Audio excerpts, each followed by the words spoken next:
Hey everyone, welcome back to the channel. तो आज हम करेंगे अपने इंटेलिजेंस की theory. So let's begin with our session.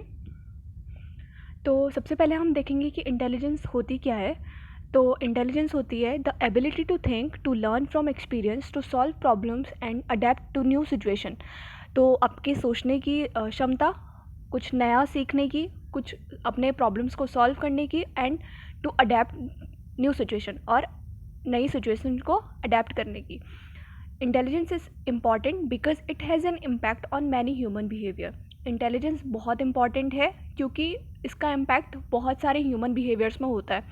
Intelligence सिर्फ वो नहीं है जो आप अपने एकेडमिक अचीवमेंट्स में देखते हैं। इंटेलिजेंस आपके ओवरऑल लाइफ में कैसे एक्सपीरियंस है, कैसे आप सॉल्व कर सकते हैं अपनी प्रॉब्लम्स को, कैसे आप नए तरीके से सोचते हो, उसको इंटेलिजेंस बोलते हैं। सो अकॉर्डिंग टू द बाइनेट कौन थे? Alfred beneath. तो बाइनेट या बिनेट, आप जो भी बोलना चाहें। तो जो बाइनेट थे उन्होंने फर्स्ट इंटेलिजेंस टेस्ट दिया था, जो कि बच्चों के लिए उन्होंने दिया था। सो बाइनेट ने इंटेलिजेंस को कैसे रेफर करा है? Comprehension, intention and direction and criticism. ठीक है। And then Wechsler's. तो वेशलर्स कौन थे? जिन्होंने डिविजन आईक्यू का कॉन्सेप्ट दिया है, डिविजन आईक्यू। और वेशलर्स ने एडल्ट इंटेलिजेंस पे काम करा है। तो इंटेलिजेंस इज़ द एग्रीगेट होता है सम और global capacity of the individual to act purposefully, to think rationally and deal effectively with environment. ठीक है। तो इंटेलिजेंस क्या है? सम है, ग्लोबल कैपेसिटी है इंडिविजुअल की, जिससे आप एक्ट कर सकते हैं पर्पसफुली और सोच सकते हैं रैशनली, यानी कि लॉजिकली सोच सकते हैं और अपने इन्वायरमेंट के साथ इफेक्टिवली डील कर सकते हैं। और वेशलर्स ने जो इंटेलिजेंस है वो फंक्शनैलिटी के टर्म में डिफाइन करेगा। तो टाइप्स ऑफ इंटेलिजेंस, तो पहला है फैक्टोरियल थ्योरी, दूसरा है प्रोसेस ओरिएंटेड थ्योरी, तीसरा है इमोशनल इंटेलिजेंस। ओके। तो फैक्टोरियल थ्योरी में कौन कौन सी थ्योरी है? स्पेरमैन की 2 फैक्टर थ्योरी है, जिसमें जी और एस फैक्टर दिया है। थर्स्टन की प्राइमरी मेंटल एबिलिटी है। कटेल हॉर्न की फ्लूइड एंड क्रिस्टलाइज इंटेलिजेंस है। और गिलफर्ड की थ्योरी है प्रोसेस ओरिएंटेड थ्योरी, जिसमें हम आज पढ़ने वाले हैं। स्टर्नबर्ग की ट्रायर्किक थ्योरी है। गार्डनर की theory of multiple intelligence and past model. और इमोशनल इंटेलिजेंस, तो इमोशनल इंटेलिजेंस में गोलमैन का मिक्स्ड मॉडल है और मेयर साल्वे का एबिलिटी मॉडल है, जिसमें ये प्रम मॉडल भी दिया है गोलमैन के मिक्स्ड मॉडल में। देन आज हम पढ़ेंगे गार्डनर की थ्योरी ऑफ मल्टीपल इंटेलिजेंस। तो गार्डनर की जो थ्योरी है उसमें मल्टीपल इंटेलिजेंस का कॉन्सेप्ट गार्डनर ने दिया है।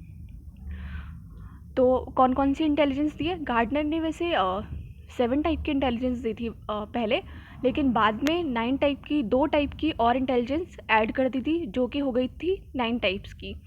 Okay.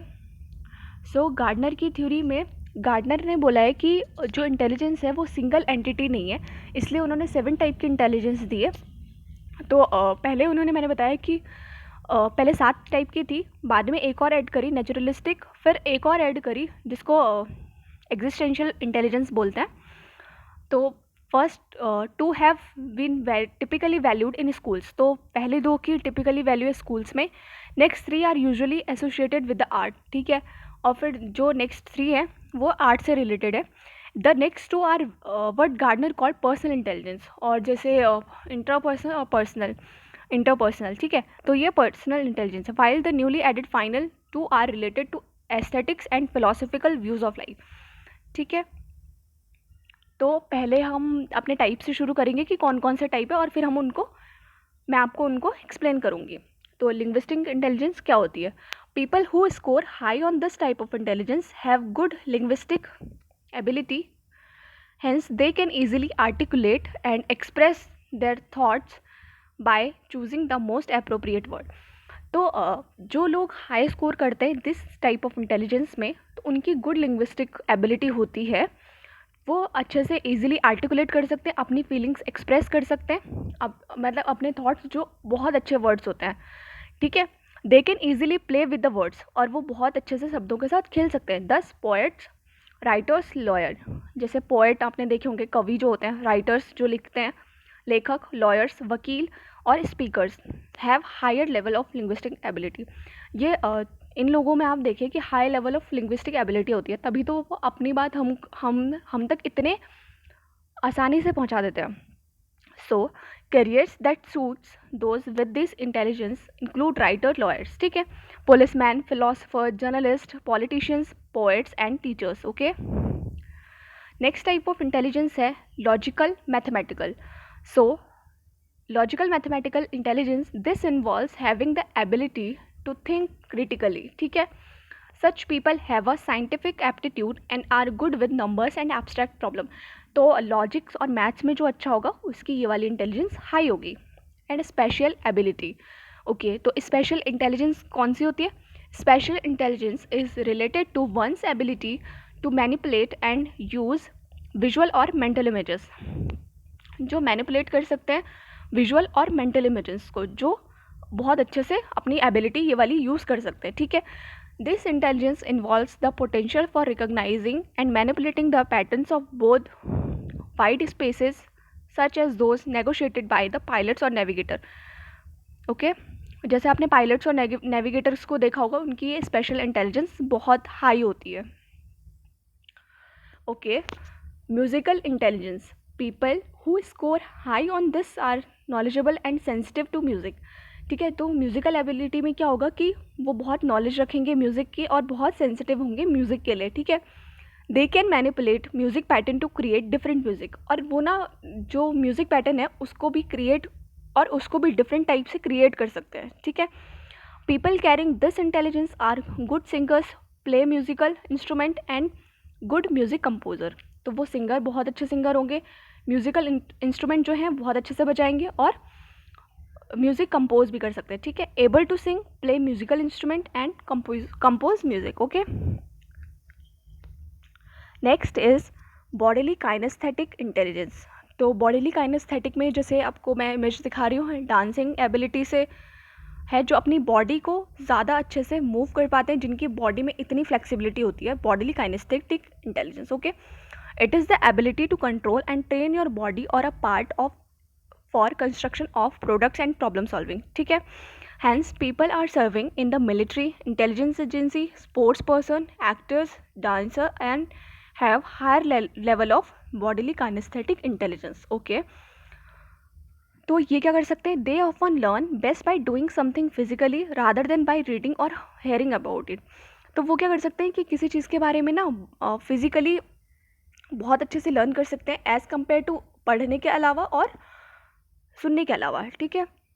Careers that suits those with this intelligence include athletes, dancer, musician, actors, surgeons, doctor, builder, police officer and soldiers. Next type of intelligence is interpersonal intelligence और interpersonal intelligence. तो interpersonal का मतलब होता है, सबसे पहले मैं आपको बता दूँ, खुद को जानना. इंट्रापर्सनल मतलब हम, इंटरपर्सनल यानी कि और. तो interpersonal is being aware of one's own feelings, मतलब अपनी खुद की फीलिंग्स के बारे में जानना, इमोशंस के बारे में जानना. Needs and motives is called having intrapersonal intelligence, ठीक है. तो आपने देखा होगा कुछ लोगों को, कुछ लोग ना जैसे कभी कभी लो फील करते हैं, लेकिन उनको पता नहीं होता है कि वो क्यों लो फील कर रहे हैं. जैसे किसी का मूड ख़राब होता है तो उनको पता ही नहीं होता है कि उनका मूड क्यों ख़राब है, ठीक है.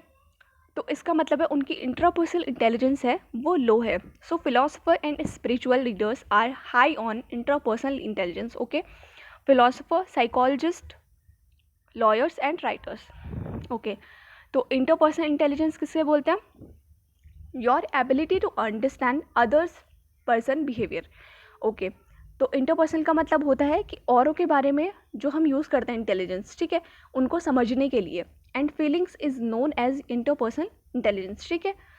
People scoring high on this intelligence use their understanding of other people to develop a comfortable bond with other people. देखो वही लोग, इंटरपर्सनल इंटेलिजेंस हाई होगी जो अच्छे से लोगों को समझ पाएंगे. और अगर आप अच्छे से लोगों को समझ पाएंगे तो आपके उनके साथ जो बॉन्ड्स होंगे वो बहुत स्ट्रॉन्ग होंगे, ऑब्वियसली, क्योंकि इस दुनिया में लोगों को अपने जैसा समझने वाला ही इंसान तो चाहिए. तो आपके बॉन्ड्स उनके साथ बहुत स्ट्रॉन्ग होंगे. जैसे आपकी फैमिली में होगा, कोई आपको बहुत अच्छे से समझता होगा तो उसके साथ आपका बॉन्ड बहुत स्ट्रॉन्ग होगा. वही इस इंटेलिजेंस में बात करी गई है. दे typically learn best by working with others and often enjoy discussion and debate. तो ये लोग कैसे काम करते हैं, ये औरों के साथ काम करने में इनको अच्छा लगता है और वो डिस्कशन इन्जॉय करते हैं और डिबेट भी इन्जॉय करते हैं, ठीक है। Careers that suits those with this intelligence include sales, politicians, managers, counsellor, therapist, teachers and social worker, ठीक है। ये सारे लोग आपकी फीलिंग्स को अच्छे से समझ सकते हैं, ओके। नेक्स्ट इज जो दो टाइप की इंटेलिजेंस बाद में ऐड हुई थी, नेचुरलिस्टिक और एग्जिस्टेंशियल। तो नेचुरलिस्टिक में आपको जैसे कि पता चल रहा है कि नेचर से रिलेटेड है, तो इसका क्या मतलब है कि नेचर के साथ है और फ्लोरा एंड फौना की जो वो टर्म है, स्पीशीज़ है, उनको जो बहुत अच्छे से क्लासीफाई कर सकता है इस इन्वायरमेंट में, उसको बोलते हैं नेचुरलिस्टिक इंटेलिजेंस। जैसे फार्मर्स हो गए आपके, तो इनकी नेचुरलिस्टिक इंटेलिजेंस बहुत हाई होती है। तो 9 type is existential intelligence. It is ability to contemplate phenomena or questions beyond sensory data such as the infinite, okay। तो जैसे आप इनफाइनाइट डेटा को अपने उसमें कर सकते हो एग्जिस्टेंशियल इंटेलिजेंस में। Career which suits those with this intelligence include cosmologist and philosopher. तो कॉस्मोलॉजिस्ट और फिलोसोफर की ये वाली इंटेलिजेंस जो है, एग्जिस्टेंशियल इंटेलिजेंस जो है, बहुत हाई होती है। जो आपके जो डेटा है ना आपका सेंसरी डेटा, उसके बियॉन्ड भी जो क्वेश्चन समझ सकते हैं, उसमें ये इंटेलिजेंस बहुत हाई होती है। So that's all about it guys. Thank you everyone for watching this video. Do follow me on Instagram and Telegram and like, share and subscribe my channel. Thank you so much.